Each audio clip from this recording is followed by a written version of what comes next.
Okay, so before we move into the next section, which will be where I teach you how to create creatives, this section is going to go over a topic called creative fatigue, which is very important for you to learn.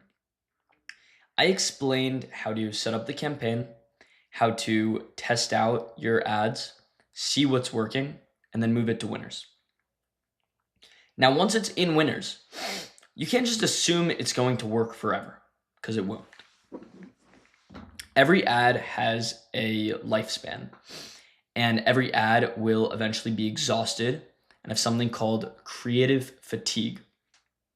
This is when it becomes unprofitable if you try to spend more, if you try to scale it more, whatever the case. Just it was profitable for a while, days, weeks, sometimes even months, and then it slowly becomes less and less profitable until it's just not profitable anymore.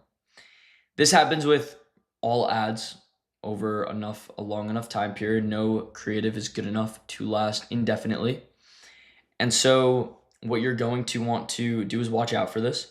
In the winner's ad set, if an ad is unprofitable for like 1 or 2 days, leave it. It's nothing to panic about. There are going to be fluctuations depending on seasonality and all these different things, just a day-to-day basis you can't look at.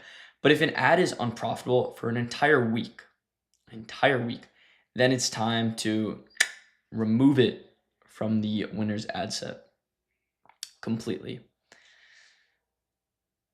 Generally, they say you only want to turn ads on and off by clicking this toggle. They say you don't want to actually delete because that can mess up the algorithm.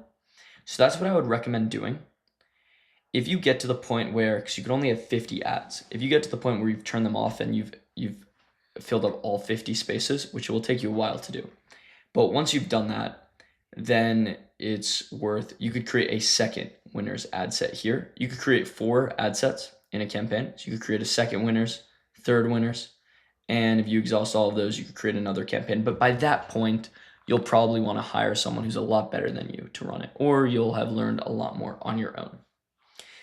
Let's get into creatives in the next topic.